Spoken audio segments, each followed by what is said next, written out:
आता पंचकर्माच्या मदतीने सुद्धा आपण केवळ कॅन्सरच नाही तर इतर आजारांपासून सुद्धा दूर निश्चित राहू शकतो. आता हे मॉडर्न टर्मिनॉलॉजी मध्ये सांगितलं ना की मग लोकांना जास्त चांगलं समजतं. पंचकर्माच्या मदतीने आपण बॉडी डिटॉक्स करतो आणि रिज्युविनेशन करतो. आता डिटॉक्स या शब्दाचा अर्थ काय, तर शरीरामध्ये असणारे टॉक्स म्हणजे टॉक्झिन्स बाहेर काढून टाकणं. म्हणजे आत्ताच्या सायन्सला सुद्धा हे मान्य आहे की आपल्या शरीरामध्ये काहीतरी विषारी घटक हे साठलेले असतात आणि ते बाहेर काढून टाकणं हे सुद्धा गरजेचं असतं. मग आता पंचकर्म शरीराचं डिटॉक्सिफिकेशन कसं करतात ते आपण समजून घेऊयात. बघा, आपल्या रोजचं जे काही रुटीन आहे त्या सगळ्यामुळे किंवा आपल्या खाण्यापाण्याच्या चुकीच्या सवयींमुळे किंवा आपला अग्नी जर मंद झाला असेल तर त्यामुळं शरीरामध्ये जे टॉक्झिन्स होतात त्याला आयुर्वेद सांगतं आम तयार होतो. आणि हा आम शरीरामधल्या वेगवेगळ्या अवयवांमध्ये किंवा अगदी प्रत्येक सेलमध्ये जाऊन बसतो आणि काय करतो, त्या ठिकाणी ते दोष साठल्यानंतर वेगवेगळे आजार निर्माण होतात.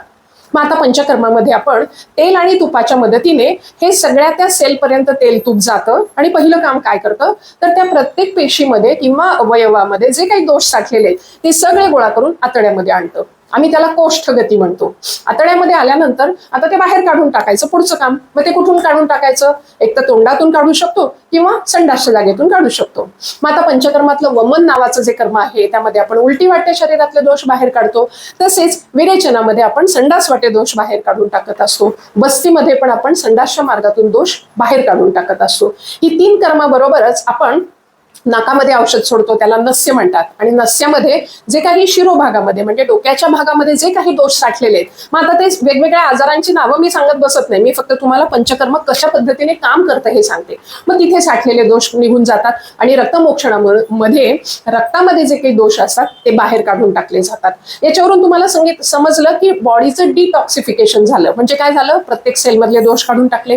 आता रिज्युविनेशन म्हणजे काय, तर त्या सेलला तिथे जे काही दोष साठलेले होते त्यामुळं ती सेल डॅमेज झाली होती. एक उदाहरण घेऊ म्हणजे लक्षात येईल. समजा माझा गुडघा दुखतोय, तर तो गुडघा दुखून दुखून हळूहळू तो गुडघा नाजूक होतो. जरी दुखणं कमी झालं तरी असं पेशंट सांगतात, मॅडम जरा जास्त चाललं जास्त उभं राहिलं की माझा गुडघा दुखतो. म्हणजे काय झालं, त्याची ताकद कमी झाली. का कमी झाली, कारण त्या ठिकाणच्या पेशी डॅमेज झालेल्या आहेत. मग आता त्यांना रिज्युविनेट करायचं म्हणजे त्यांना पुन्हा ताकद द्यायची आणि त्या ताकदीच्या मदतीने त्यांना पुन्हा स्ट्रॉंग करायचं. तर ही दोन्ही पण कामं पंचकर्मावाटे केली जातात. आता कॅन्सरकडे येऊया. कॅन्सरमध्ये काय होतं, मदर सेल ह्या चुकीच्या पद्धतीने वागतात आणि म्हणून त्यांच्यापासून तयार होणाऱ्या डॉटर सेल ह्या कॅन्सरस सेल्स ह्या तयार व्हायला लागतात. अनकंट्रोल सेल ग्रोथ होत असते. मग आपण जर मदर सेलच हेल्दी केली तर डॉटर सेल तयार होतील का अनहेल्दी, निश्चित नाही. तर म्हणून आपल्याला अशा पद्धतीने स्वतःची प्रतिकारशक्ती पण वाढवता येते आणि शरीर निरोगी ठेवता येतं. या सगळ्यासाठी ही पंचकर्म निश्चितपणे मदत